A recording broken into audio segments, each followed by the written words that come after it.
Señor, recibe de tu siervo esta humilde alabanza que cantó para ti. Jesús, sé mi luz y mi guía, y sé el aire que respiro.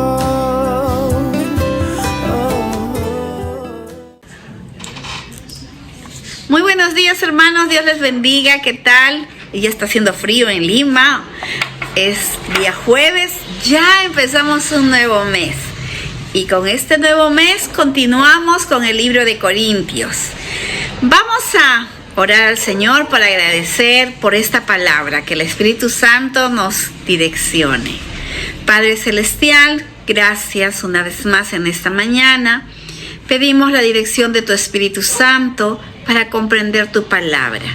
Señor, gracias porque tú nos asistes cada día con ella y nos ayudas para seguir creciendo. Bendice este tiempo en tu nombre precioso. Amén. Bien, leemos 1 Corintios capítulo 14 del 13 al 25. ¿Qué dice? El apóstol Pablo aquí hablando a la iglesia, es lo que él va expresando a la iglesia. Por lo tanto, el que habla en lengua extraña, pida en oración poder interpretarla. Si yo oro en lengua desconocida, mi espíritu ora, pero mi entendimiento queda sin fruto.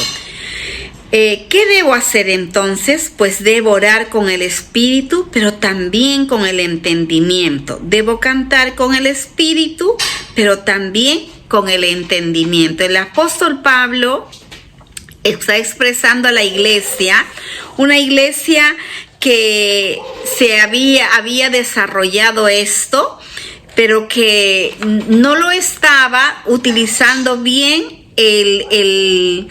el hablar en lenguas, lo estaba valorando quizás en demasía, y por lo tanto les exhorta a la congregación de que si hablan en lengua extraña, pídele a Dios que le conceda el poder interpretarla. ¿Pero por qué les pide esto?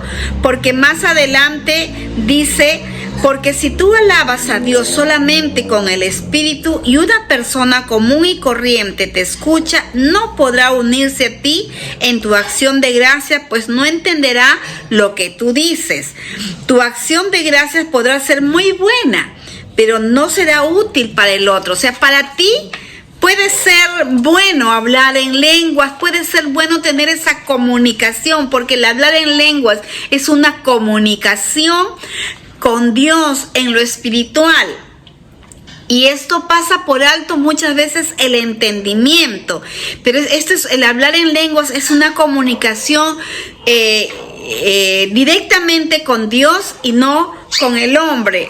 Y era bueno, pero si te escuchaba otra persona que no entiende, pues no va a ser bueno. Por eso dice: tu acción de gracia podrá ser muy buena, pero no será útil para el otro.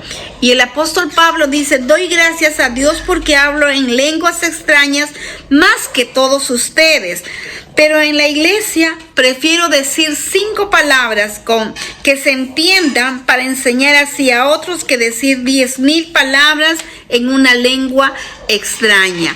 Entonces, el apóstol Pablo está diciendo que las lenguas deben ser interpretadas para conocer su significado. Y les exhorta a los que tienen este don de lenguas a orar y a pedir a Dios para poder interpretarla. Y ese hablar en lenguas, ese don de interpretación, es para la iglesia.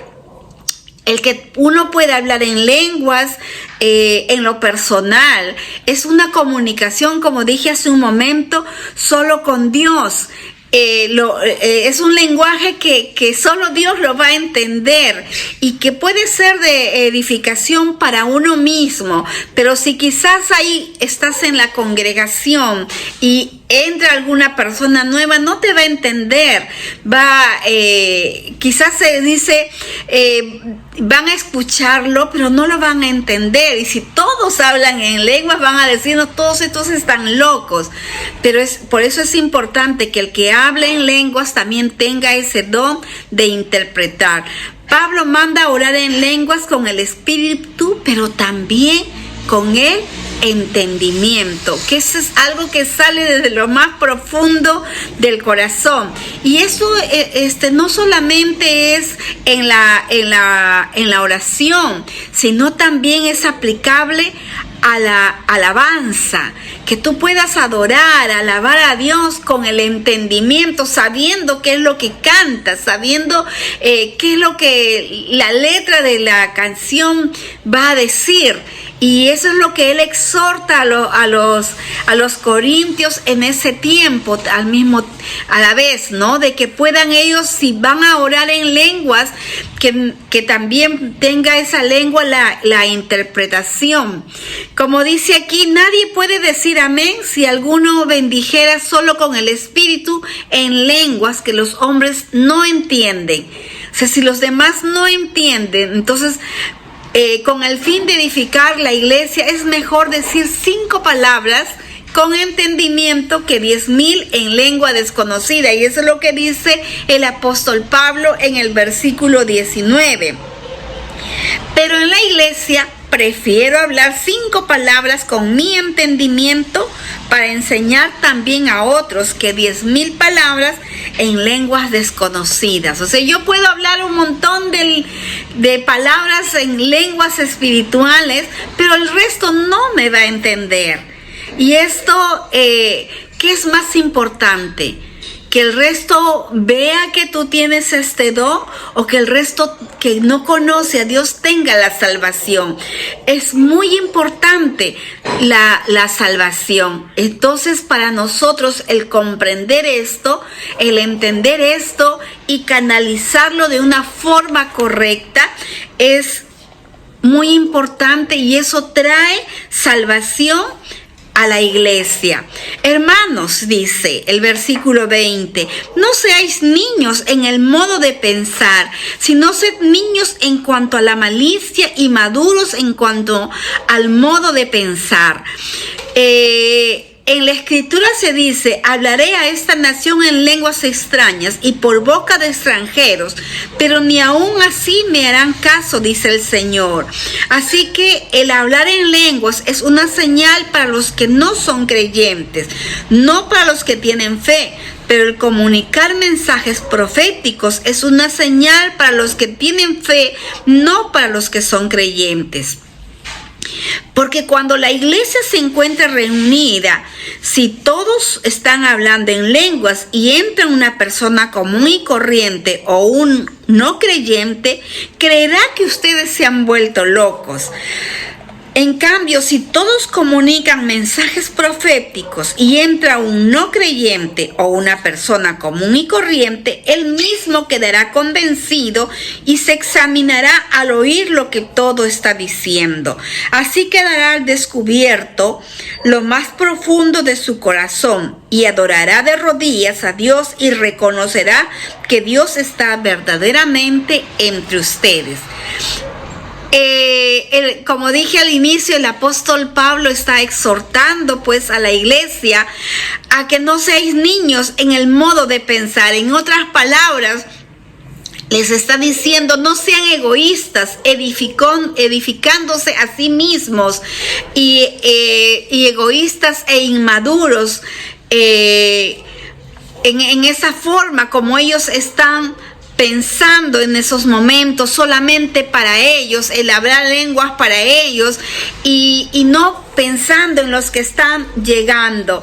Cuando nosotros anunciamos la palabra de Dios, tiene que ser de una manera muy comprensible, y esta forma de expresar la palabra de Dios trae salvación, es una obra de salvación. Por eso le dice, así que las lenguas son por señal no a los creyentes, sino a los incrédulos. Es verdad, pero la profecía no es a los incrédulos, sino a los creyentes. Entonces, si nosotros hablamos lenguas angelicales o nuevas lenguas, tiene que haber una interpretación, tiene que haber una palabra profética allí, donde los no creyentes también puedan entenderlo, puedan comprender y puedan entregar su vida a Cristo. Puede ser para ellos también para salvación. Porque si todos hablamos y nadie lo entiende, como dije en la primera parte, entonces todos van a pensar que estamos locos. Dice, las lenguas sirven de señal para los incrédulos, pero como no son comprensibles, no les va a guiar a la salvación a ellos. Por eso el lenguaje tiene que ser para salvación. Y una congregación que ora en lenguas podrá ser vista como un grupo de locos por todos los demás, ¿no? En cambio, la profecía es señal para los que creen, dice, y beneficia también a los que no creen, porque ellos van a ser confrontados quizás con esa palabra, y por experiencia nosotros hemos visto que esto ha sucedido en algunos momentos, cuando alguien ha dicho, pero él dijo algo que yo he vivido, que yo he pasado. ¿Quién se lo dijo a él? Sencillamente el Espíritu Santo lo reveló y dio una palabra profética ahí. Entonces, cuando anunciamos las escrituras de Dios en palabras comprensibles, esto es no solamente para el creyente, sino también para el incrédulo, y ellos van a reconocer sus pecados y se van a conmover de corazón y van a entregar su vida a Dios. La profecía, mis amados hermanos, produce salvación por cuanto la fe viene por el oír la palabra de Dios. Entonces son confrontados con su pecado aquellas personas no creyentes y van a entregar su vida al Señor. Allí es allí donde se produce la salvación para aquellas nuevas personas. Entonces, amados hermanos, el hablar en lenguas tenemos que entender lo que es una comunicación con Dios, y es algo muy personal. Y el que habla en lenguas e interpreta las lenguas es una palabra profética tanto para el creyente como para el incrédulo también, que es confrontado en ese momento. Hay algo interesante aquí en esta meditación. Orar consiste en comunicarse con el Dios vivo, con nuestra libre personalidad, y Dios nos llama a ser libres, y en esa personalidad que tenemos, en esa oración que tú tienes, pues anhela hablar también en lenguas, anhela tener esta comunicación íntima con el Señor, genuina, ¿no? Dice, ¿qué es lo que motiva el corazón del Padre? El aroma que nace de la autenticidad de un orador. La verdadera oración contiene el perfume de una personalidad arrepentida y del aroma de la mansedumbre que nace de la fe en Dios. Tu personalidad, tu corazón quebrantado, tu autenticidad al comunicarte con Dios. Y cuando nosotros oramos, a veces decimos también, Señor, que mi oración llegue a tu presencia como un grato aroma. Y eso nace de la profundidad de tu corazón. Y esa oración refleja lo que tú eres, lo que tú anhelas, lo que tú deseas, y recibes de parte de Dios también esa comunicación, ese despertar en ti de ese lenguaje espiritual que solo Dios lo conoce, lo entiende y te lo da cada vez que tú te comunicas con Él, ¿no? La verdadera oración debe contener la devoción que ama y entrega la vida por completo a Él. Y yo te animo en esta mañana a que tú tengas este tiempo, que tú anheles esta oración, que tenga esa autenticidad, que tú puedas tener esa comunicación con nuestro Padre Celestial. Amén. Vamos a orar. Padre mío, te doy gracias en esta mañana una vez más. Señor, perdóname si he construido un muro entre el mundo y mi comunidad. Perdóname, Señor, si de alguna manera he querido yo tener una comunicación quizás incorrecta contigo. Ayúdame, Señor, a que sea auténtico.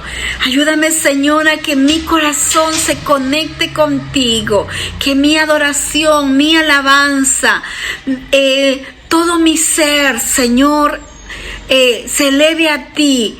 Y pueda yo tener esa intimidad, esa comunicación contigo tan grata, que llegue a ti como ese aroma, Señor, que tú deseas. Bendice nuestras vidas, bendice, Señor, este tiempo, y que tu palabra siga fluyendo en mi vida, en el nombre de Cristo Jesús.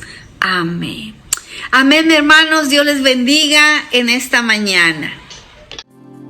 Señor, recibe de tu siervo esta humilde alabanza que cantó para ti, Jesús.